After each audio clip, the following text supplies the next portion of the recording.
Guide teacher शिक्षक शिक्षयित्री माने अभिभावक माने समस्त को धन्यवाद दूची। सहित आम मंच उपर आज रही आम मुख्य अतिथि श्रीजुक्त परेश चंद्र पात्र आम अतिरिक्त जिला शिक्षा अधिकारी सार को भी धन्यवाद दूची। मरिजा बाबू को धन्यवाद दूची। सस्मिता मैडम को धन्यवाद दूची।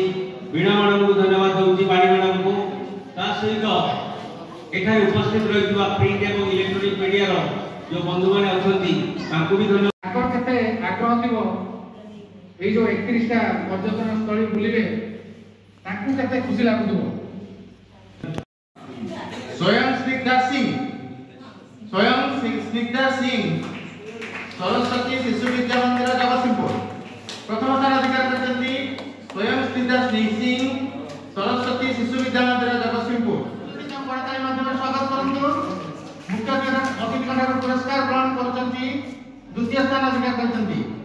ए पोस्टर प्रेजेंटेशन पुरस्कार ग्रहण करछंती करताली माध्यम स्वागत करंतु। इंग्लिश क्विज द्वितीय स्थान अधिकार करछंती।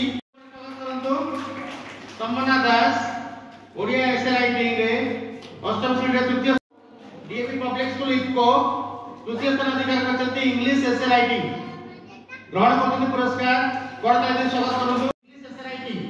पुरस्कार ग्रहण करते करताली माध्यम स्वागत करंतु। समस्त कोन आसुते करताली माध्यम स्वागत करंतु। जेजा राष्ट्रीय रावल द्वितीय स्थान प्रथम स्थान अधिकार करते। पोस्टर प्रेजेंटेशन कंपटीशन रे करताली माध्यम उपस्थान करताली माध्यम ड्रीम इंडिया स्कूल रो जगतसिंहपुर रो आज 2-3 जन बस जाओ छोटा पिला बस जाओ।